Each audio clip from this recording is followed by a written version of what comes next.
Copy that. Here is a draft service agreement for your review and consideration. Effective immediately if all is in order. Wait a sec. I forgot to sign it.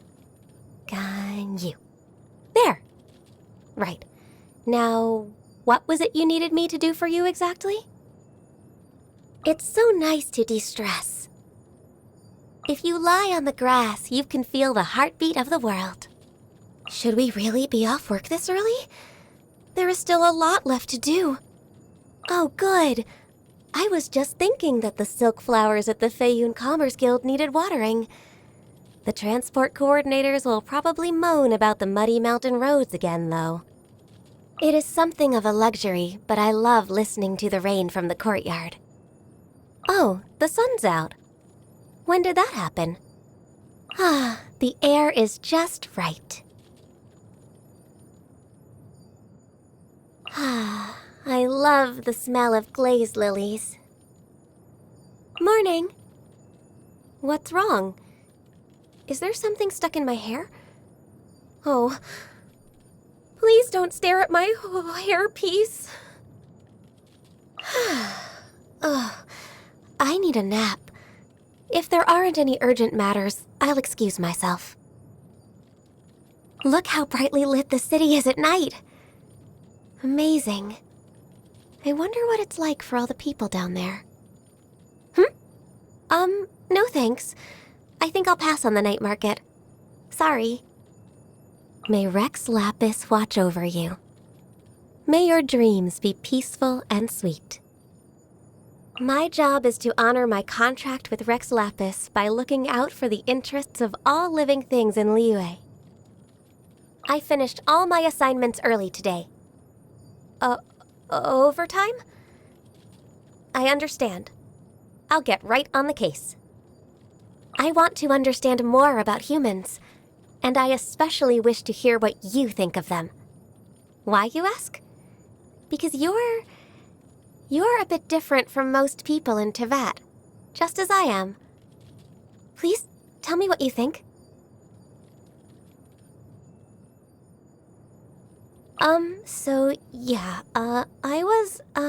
I was wondering what your opinion is on my work so far. Would you say I'm more of a common chest or more of a luxurious chest? It's fine. I can take it. With authority over 1,000 comes responsibility to 1,000. Rex Lapis knows the meaning of hardship better than anyone else in Liyue. He has seen everything that has happened from ancient times to the present day, and yet he was forced to give up his entire life. Compared to him, I'm just an everyday vision holder with everyday responsibilities. I can't complain about my workload. Where merchants flock and all ships dock, and over the oceans flows its stock. People say this in praise of Liyue's prosperity, but a city only becomes this successful through everyone playing their part diligently. That's the attitude I take to my work. I want to be worthy of what we enjoy here. I've named every single doggy living in Liyue.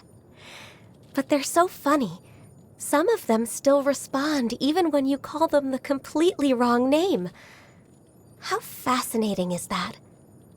Like if people were to call me Bantu, how am I supposed to know they're talking to me? No way would I respond. Chingsin flower petals are pretty tasty. Incredibly tasty, actually. The only reason I don't plant any at Yujing Terrace is because they taste so good that I worry I wouldn't be able to control myself. Huh? Bitter? Yes, they are. Isn't that what they're supposed to taste like? I have absolute faith in Rex Lapis. It was only through his leadership that we were able to repel the monsters and subdue the sea creatures, and thus protect the peace of Liyue. The sight of him protecting the masses, and the memory of our centuries of camaraderie, I shall never forget it. All of Rex Lapis's decisions prioritize the welfare of all life in Liyue. That's what I admire about him the most. I want to live up to the same standard, but it seems that the harder I try to follow in his footsteps, the more overwhelmed I get and the more mistakes I make. Each Tianquan adds their own interpretation and amendments to the founding laws of Liyue. The current one, Ningguang, does it with unmatched efficiency, but that efficacious manner of hers draws a great deal of criticism. I suppose it is always simpler to criticize than to tolerate.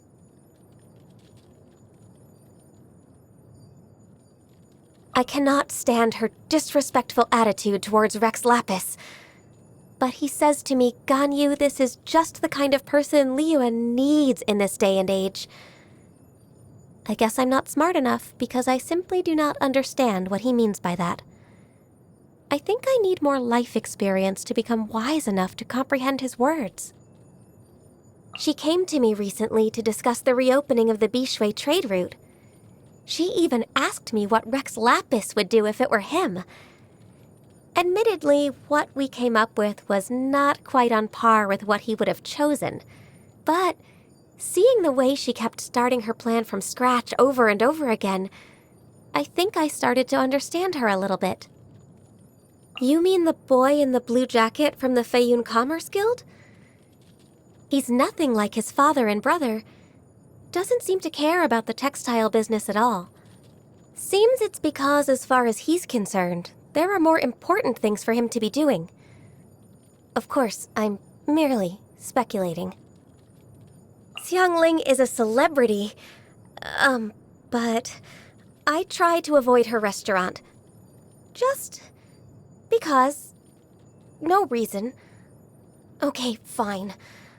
It's not a big secret anyway. It's because you can smell her cooking all the way from the other end of the street. And once you get a whiff, that's it. You're gone. Next thing you know, you're ordering your second, maybe third round. You just can't control it. Even though I only eat the vegetarian dishes, I don't know what it is. But that is not a road I want to go down again. Not after. Recently, everyone in Yujing Terrace has been saying nasty things about the Crux fleet. But in my personal opinion, Beto's contribution to Liyue Harbor goes far beyond what those miserable, rumor-loving heathens could even contemplate. Oops, I'm sorry, I'm not quite sure how that one slipped out. Yao Yao. Someone I know at the Ministry of Civil Affairs tasked me with keeping an eye on her in the city, making sure she doesn't try and sneak aboard the Crux. Oh, you want to know what the Ministry of Civil Affairs does? Who knows, am I right? Who knows what they do? Not me. He seems like a bit of an outsider socially. Probably just his personality. I can understand that, to be honest, but I'm not really about to try and get close to him. All the people he's ever agreed to team up with are no longer with us. Ah, Yanfei. Even back when she was an innocent little girl, she would tell me that you have to keep your promises to live a happy life. Now she's grown up to be a beautiful, graceful, and highly successful young woman. Although the work of a legal advisor is complicated, she always seems so carefree. This puts my mind at ease.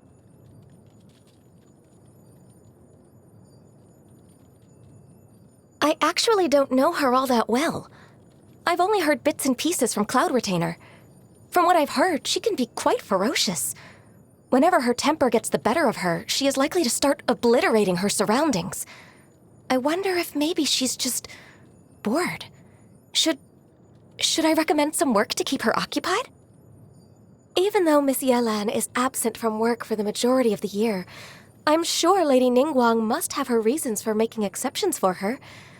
Of course, it wouldn't be my place to ask, so I don't know the details of their arrangement. I remember seeing her one day on my way back to Yuehai Pavilion. She was having breakfast with a group of people. They were all talking and laughing, eating, drinking tea.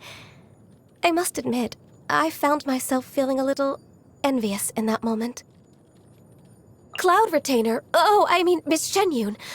We went shopping together a while back, but we ended up stopping at every single stall. And she wanted to inspect every item they sold before we could leave. When we finally remembered to get something to eat, it was already dark out. It really reminded me of the time I used to spend training in the mountains with her. Back then, time also seemed to pass in the blink of an eye. You have a last-minute job for me? Okay, sorry, please don't try and explain it all verbally. Write it down. Leave a note here. I'll get to it as soon as possible. Let's see. I want to understand Ganyu better. What sort of request is that? I've never done this before. Okay, I can, run you through my annual review from last year? That should bring you up to speed on me. No good? Oh, okay then. I've had a long, hard think, and I've realized that so long as it's for a work-related matter, there's really nothing for me to be embarrassed about. So if you really need to understand me more, this, hairpiece, it's actually my horns. That's right. I'm part illuminated beast. Qilin, to be exact. Okay, so now that we've got that out of the way, please sign this non-disclosure agreement for me. And don't tell us all. Even though I'm part Qilin, I'm still part human, too. Still, all these years I've been asking myself the same question. Do I really belong in the human world? Maybe I'm just like a dendro slime hiding in the earth, burying myself in numbers and reports in order to escape reality. Thank you for always making time to chat with me. I feel like I must have spoken more after meeting you than I have in the last 10 years put together. If I keep going like this, maybe one day I'll be able to move on to something other than secretarial work. Now that I've got a few hundred years of experience under my belt, I should be able to avoid any more major mistakes.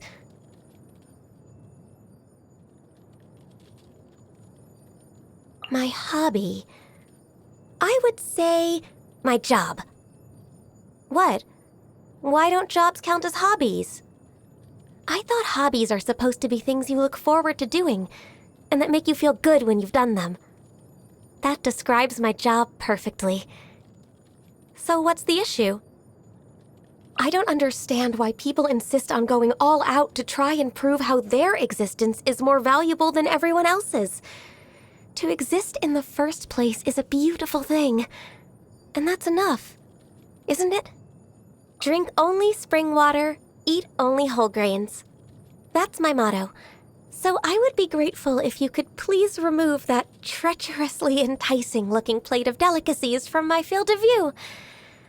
Much obliged. Qilins are strict vegetarians, so please do not take offense when I decline meat dishes. Yes, that includes your vegetable fritters, since they have been fried in animal fat. Thanks, but I can't. I'm afraid I really can't. I don't mean to argue, it's just I have a keen sense of smell, so I know how they've been cooked. I appreciate the thought, but meat's not really my thing. I'm somewhat of a picky eater. Sorry you went to all this trouble. Such authentic delicacies. Oh no, I think I might have eaten too much. Many happy returns. After all the times you've looked out for me, I didn't even remember to get you a gift. Oops. Silly me, What's that behind my back?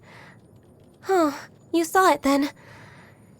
It's a failed attempt at making a Chingsin flower cake. I wanted it to be perfect, but... Oh, you think it tastes good? Do you really? Power? Now there's a key performance indicator I haven't needed in a long time. Could we maybe find a peaceful resolution instead? Never mind, it doesn't matter. I suppose this is the new way of life then. I'm not going to complain. I'll try to embrace it.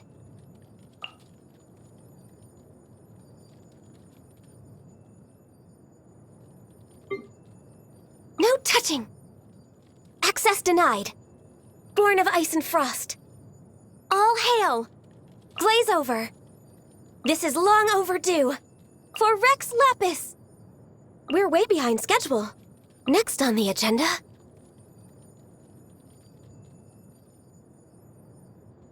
Healthy body, healthy mind. There's nothing wrong with reaping a reward every now and then. Beautiful treasures are a cause for great happiness. Perhaps whoever left these behind was also fulfilling a contract. I'm just way out of practice.